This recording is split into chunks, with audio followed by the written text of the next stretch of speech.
Lluvia, lluvia, lluvia, lluvia, lluvia de chichiguas. En Lluvia de Chichiguas, el derecho de ser persona, con el licenciado Félix Lara Sobet. Buenos días, amigos oyentes, y bienvenidos al segmento El derecho de ser persona en Lluvia de Chichiguas por los 102.7 y los 106.9 FM o por hifa.mil.do en vivo. Hola y bienvenido al licenciado Félix Lara Sobet, nuestro orientador legal. ¿Cómo está usted? Bueno, yo me encuentro muy bien, realmente estar aquí como cada domingo compartiendo con cada uno de los amigos oyentes, interactuando, aportando un poquito de lo que uno a través del tiempo ha adquirido los conocimientos necesarios para orientar y edificar la ciudadanía, que cada domingo están con nosotros de 7 a 9 por esta emisora La Voz de las Fuerzas Armadas. Estamos dispuestos a interactuar y compartir con cada uno de ustedes, los amigos oyentes. Nos permitimos colocar un trabajo de investigación realizado en el marco del cierre del diplomado en Constitución, Derechos Fundamentales y Comunicación Social, dirigido a periodistas, líderes de opinión y directores de medios, unos 60 en total, en la Pontificia Universidad Católica Madre Maestra, y coordinado por un órgano que, a propósito, surge con la Constitución nueva, la del 2010, que es el Tribunal Constitucional, así como también por el Colegio Dominicano de Periodistas. El tema en cuestión es: ¿garantiza la Constitución una efectiva protección de los derechos de las personas? La Ley de Leyes, como también se le conoce a la Constitución, habla de una enorme lista de derechos, entre ellos el derecho a la vida, a la salud, a la educación, al trabajo y en el trabajo. Y sobre este punto, por ejemplo, tenemos la participación vía telefónica de alguien que se desempeña básicamente como facilitadora en el tema de la ley sobre VIH y el SIDA. Es la ley 135-11. Es Viviana Santana, y su consideración al respecto de inmediato. Ya que al ser desahuciada o despedida por la condición de vivir con el VIH o con SIDA, pues se le están violando sus derechos, los derechos humanos y los derechos estipulados en la Constitución, y también los derechos que están estipulados en la Ley 135-11. A diario vemos cómo personas que viven con la condición de salud pues son expulsados con relación a su empleo por vivir con la condición de salud o despedidos. Entonces debemos de hacer hincapié en esto para que las personas que viven con VIH-Sida pues no sean discriminados en el ámbito laboral. La Carta Magna es otro de los nombres que se le atribuye a la madre de las leyes, al regulador de la cosa pública, del Estado en general. Para dar a conocer lo que es la Constitución, hay que implementar ciertas estrategias como las comunicacionales. Para ello, vamos a conversar brevemente con uno de los directores de medios de comunicación y a la vez vinculado al tema del derecho constitucional. Él es el director del Diario Libre, Adriano Miguel Tejada.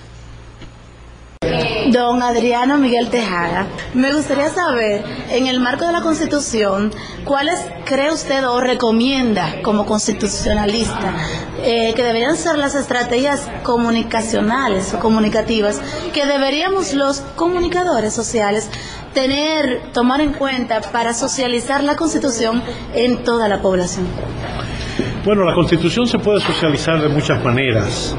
La peor manera es socializarla desde el punto de vista de los términos jurídicos complicados. La idea es llevársela a la gente digerida, que se pueda entender, que puedan comprender el alcance de los derechos, el alcance de sus deberes, hasta dónde llegan sus prerrogativas.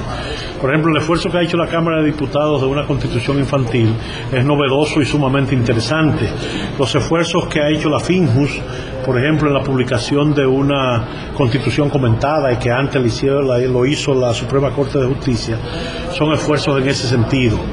Evidentemente que si se pudieran crear cápsulas para radio, para televisión, para internet y al mismo tiempo hacer un programa amplio de divulgación de la Constitución en las escuelas, como lo establece la Constitución, que debe enseñarse la Constitución en las escuelas. Y ahora se le llama la famosa Constitución infantil. Exacto, pero puede ser también para los que están en bachillerato, claro, que es a otro nivel, que es a otro nivel. Entonces, que se enseñe eso, son todos esfuerzos. Tiene que haber una Constitución para los adultos, que los padres de familia sepan cuáles son sus derechos sobre los temas que les interesan, las madres también.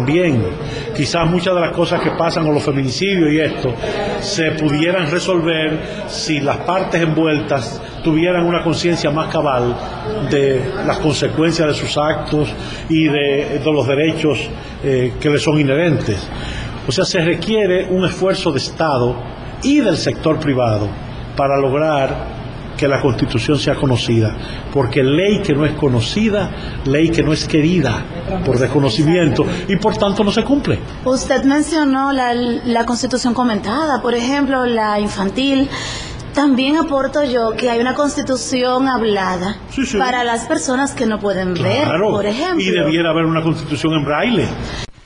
Haciendo hincapié en esta última parte y de manera concluyente, pero no sin destacar el artículo 58 e incluso el 60 de la Constitución, que nos habla de los derechos de las personas con discapacidad. Y en torno a esto, Félix Lara, sobre tú, que eres nuestro orientador legal en el programa, me parece que nos darías una mayor luz al respecto. Fíjate, en la Constitución se estableció este artículo importantísimo, que es un resumen, un extracto bien condensado de lo que es la Convención de los Derechos de la Persona con Discapacidad, que fue aprobada por la Organización de las Naciones Unidas el 13 de diciembre del año 2006, ratificada por el Congreso de la República y promulgada por el Poder Ejecutivo en fecha 30 de octubre del año 2008. ¿Qué sucede con esta importantísima convención y este artículo de la Constitución que recogen todo lo que son los derechos de este segmento de la población? Y hay algo importante que hay que destacar, y es que tocan aspectos como la accesibilidad la accesibilidad al transporte, accesibilidad al trabajo, la accesibilidad a la vida política, porque las personas con discapacidad deben integrarse en su pleno a las actividades políticas. Y en sentido general, nosotros podemos decir que con estas herramientas que tenemos, pues las personas con discapacidad, si ejercen y exigen el cumplimiento de sus derechos, pues podrán tener una vida mejor en la sociedad. Sí, y yo pienso, ya para finalizar, que el trabajo que se está llevando a cabo por parte del Tribunal Constitucional, por ejemplo, y todos los actores al respecto, es en esencia muy bueno. Se está conociendo de este tema y sobre todo los derechos fundamentales. Por tanto, creo que es importante que se siga formando e informando respecto a la Constitución para que podamos tener una sociedad más justa para todos y para todas. Y con esto terminamos por hoy el segmento del derecho de ser persona. De igual manera, el programa Lluvia de Chichiguas, y será hasta la próxima ocasión, que será el domingo que viene de 7 a 9 de la mañana en vivo.